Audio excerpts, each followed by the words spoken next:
I have had and loved my DIY cattle panel trellises for years now, and I've used them to grow cucumbers, tomatoes, and beans, but this year is my first time growing watermelon. And I didn't realize exactly what I was getting myself into. I picked up a sugar baby watermelon transplant and I put it in the ground in early May. We then proceeded to have historic rains with severe flooding, and this monster just completely took off with all of the rainfall. You don't want to prune watermelon, or really almost any of the plants in your vegetable garden, during wet conditions because you can have issues with disease and mildew. So I've just been kind of tucking these up on the trellis to try and keep them out of the way and off the ground.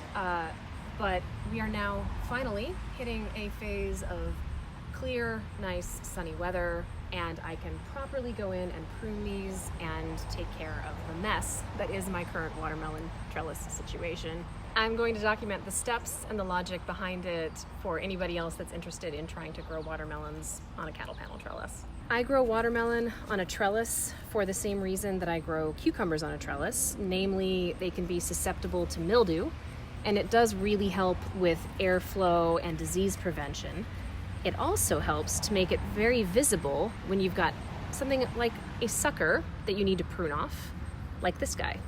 Much like a tomato, where you want to prune off suckers from the main stem, you want to do the same thing with watermelon, and for the same reason, namely to get the plant to concentrate its energy and its efforts on your goals, namely ripening fruit, and not the plant's goals, which would otherwise be to get as big as possible, set a bunch of vines and suckers and a whole bunch of fruit that might or might not ripen before the first frost in your particular climate. I'm going to start this watermelon renovation by removing any obvious little suckers that have started to come off of these main stems, and then we can see what we're left with.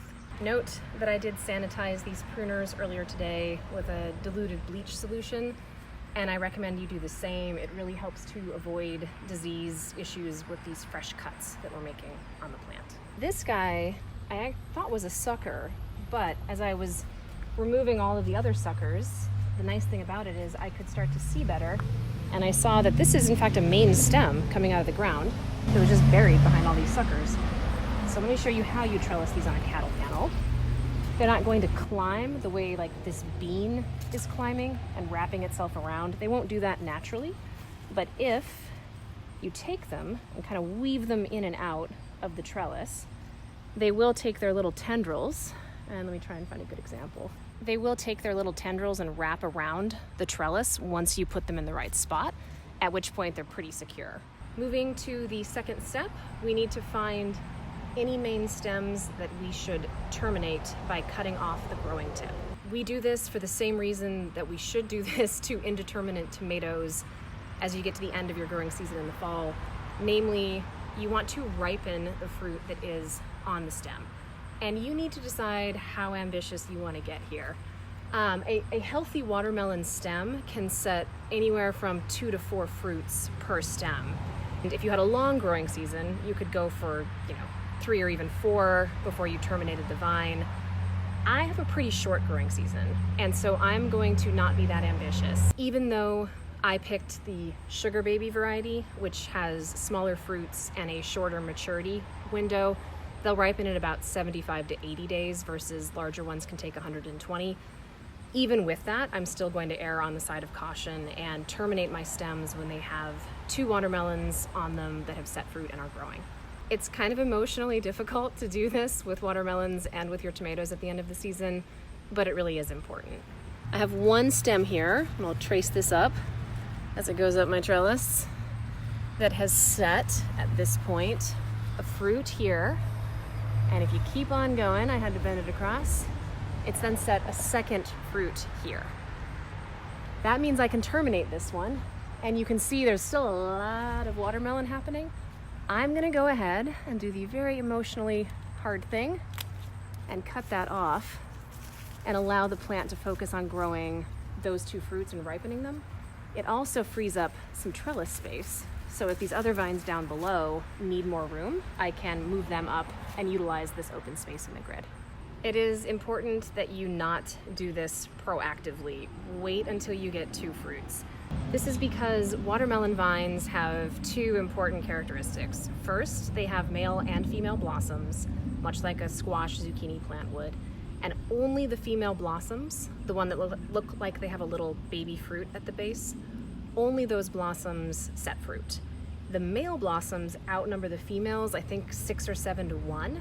And if you are too aggressive about pruning the vines, you could inadvertently cut off the parts that have the female blossoms or that would have female blossoms preemptively and really hurt your harvest. The second attribute that makes this complicated is that there is no predetermined length at which the watermelon sets its first fruit. It's not like it grows 2 feet and sets a fruit. You could probably tell from my close-up before, this vine already has 2 fruits on it, but if you look at this much longer one, it's coming up, it's gone all the way over to here, it still doesn't have any fruit on it. And so this one is just a particularly long vine and it needs more space. And if I had pruned them all ahead of time to the same length, etc., I would have lost all of the fruit I could have had on that stem. Again, it's safest to just wait until you have 2, 3, 4, however many fruits your ambition supports, and only prune it after that fruit. Let's talk about these mesh produce bags. Even though this is a smaller variety of watermelon, they can still grow to 8 or 9 or 10 pounds, and there's a chance that they might fall off, and if that happens, they will shatter on the ground and I will be seriously pissed at myself. So what I do is I slide these mesh produce bags over the fruit while it's still pretty young, and I take just the end and tie it to the trellis, which is another reason I like these trellises. With this cattle panel trellis, it's really easy and convenient to just tie this thing off. And this way, if this stem breaks during the ripening process, this bag will catch the watermelon and I will not have a fruit piñata situation. And I got the mesh produce bag tip from Roots and Refuge, so Jess, if you ever see this, thank you. One final important note: when you terminate a growing tip, it will stimulate the plant to start throwing out new suckers. So you do have to stay on top of it. I will come back through again this week, next week, and prune off any suckers that start to pop out from this thing. You'll also want to keep an eye out for any leaves that you should remove for airflow. It is nice with the cattle panel that I can grow things vertically or horizontally or diagonally and really spread them apart from each other. But even with that, I do need to make sure I don't get any congested areas where air can't move through the leaves. If you end up with that, you can definitely get powdery mildew. I think I've now got like a half a dozen videos on pruning tomatoes. I have a very nerdy one on pruning cucumbers. I have one on pruning basil. I have one on squash. But if there are any vegetables that you all want any tips or advice on pruning, let me know. Leave me a note in the comments below and I will see if I can do a video on it. Otherwise, I think our next one will be on a frequent question I see, which is the cost of growing organically at home and whether or not it is financially worth it versus buying something at the store. And I will cover that in the next one. As always, I hope that was helpful. I hope it's valuable information and it encourages you to stay positive and to keep trying new things. Until next time, thank you for watching and let me know if there's anything else that you'd like me to cover.